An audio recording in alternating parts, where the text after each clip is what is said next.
ശ്രീനാഥ്, ഇന്നലെ രാത്രിയും നമ്മൾ അസാധാരണമായ ചില സംഭവങ്ങൾ ബംഗാളിൽ നിന്ന് കണ്ടു. ഒരു തിരഞ്ഞെടുപ്പ് വീണ്ടും പോളിംഗ് എന്ന രീതിയിലേക്കെല്ലാം കാര്യങ്ങൾ പോകുന്നു നമ്മൾ കാണുകയും ചെയ്തു.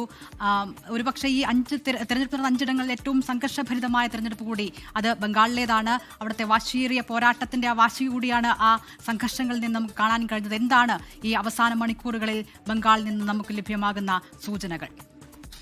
ഇല്ല, തീർച്ചയായും 5 സംസ്ഥാനങ്ങളിൽ ഏറ്റവും വീറും വാശിയേറിയ പോരാട്ടം നടന്നത് ബംഗാളിലാണെന്നും നിസ്സംശയം പറയും. ഇത്രയും വലിയ രാഷ്ട്രീയ നാടകങ്ങൾ മറ്റൊരു സംസ്ഥാനത്തും ഈ തെരഞ്ഞെടുപ്പുമായി ബന്ധപ്പെട്ട് നടന്നിട്ടില്ല. തൃണമൂലിന്റെ കോട്ടയായ ഫാൾട്ട നിയമസഭാ മണ്ഡലത്തിലാണ് റീപോളിംഗ് വേണ്ടി വന്നത്. അത് ഒഴിച്ചു നിർത്തിയാൽ ശേഷിക്കുന്ന 293 മണ്ഡലങ്ങളുടെ ഫലമാണ് നാളെ വരാൻ പോകുന്നത്. എക്സിറ്റ് പോളുകൾ തൃണമൂൽ കോൺഗ്രസിന് നേരിയ തിരിച്ചടി പ്രവചിക്കുന്നുണ്ട്. BJP അധികാരത്തിലേക്ക് വരാനുള്ള സാധ്യതയുണ്ട് എന്ന സൂചന നൽകുന്നുണ്ട്. കഴിഞ്ഞ 2 തവണ 200 മുകളിൽ സീറ്റ് നേടി വിജയിച്ച തൃണമൂല് ഇത്തവണ അധികാരത്തിൽ നിന്ന് പുറത്തു പോകുമോ?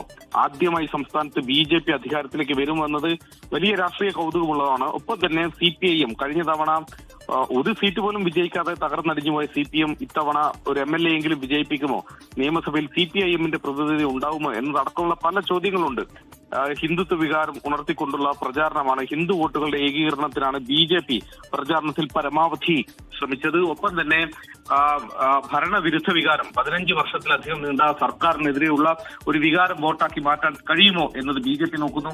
അതേസമയം സ്ത്രീ വോട്ടർമാരും ന്യൂനപക്ഷ വോട്ടർമാരും ഒപ്പം നിൽക്കുമെന്ന പ്രതീക്ഷയിലാണ് മമതാ ബാനർജി. യഥാർത്ഥത്തിൽ ഈ തെരഞ്ഞെടുപ്പിൽ BJP-യും തൃണമൂലും തമ്മിൽ മാത്രമായിരുന്നില്ല ഒരു കണക്കിന് നോക്കിയാൽ പോരാട്ടം. തൃണമൂലും തെരഞ്ഞെടുപ്പ് കമ്മീഷനും തമ്മിൽ വാശിയേറിയ ഒരു പോരാട്ടം, നിയമയുദ്ധമൊക്കെ ഈ ഘട്ടത്തിൽ നമ്മൾ കണ്ടതാണ്. ആ തരത്തിൽ കൂടി ശ്രദ്ധേയമായ ഒരു പോരാട്ടം നടക്കുന്നതാണ് ബംഗാളിൽ. അതുകൊണ്ട് ഇഞ്ചോടിഞ്ച് പോരാട്ടം എന്നൊരു പ്രതീതി തൽക്കാലമെങ്കിലും ഉണ്ട്. അതിപ്പോൾ നാളെ വോട്ടെണ്ണുമ്പോൾ ഈ എക്സിറ്റ് പോളുകൾ സൂചിപ്പിച്ച കണക്കെ BJP അധികാരത്തിലേക്ക് വരുമോ? അങ്ങനെയെങ്കിൽ ഭൂരിപക്ഷം എത്രയായിരിക്കും? ഇനിയല്ല തൃണമൂൽ അധികാരം പിടിക്കുമെങ്കിൽ 200 എന്ന സംഖ്യ വീണ്ടും ആവർത്തിക്കാൻ കഴിയുമോ എന്നതടക്കമുള്ള കൗതുകങ്ങൾ കൂടിയാണ് നാളെ ഇപ്പോൾ ഉത്തരം ലഭിക്കാൻ പോകുന്നത്.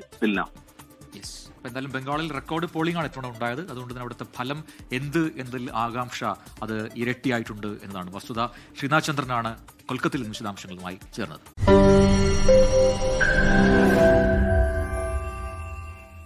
ലോകത്തെവിടെയായാലും ഏത് സമയത്തും 24 വാർത്തകളും ഓഗ്മെന്റഡ് റിയാലിറ്റി പാക്കേജുകളും എക്സ്പ്ലെയിനറുകളും വിശദമായി കാണാൻ ഞങ്ങളുടെ YouTube ചാനൽ നിങ്ങൾക്ക് സബ്സ്ക്രൈബ് ചെയ്യാം.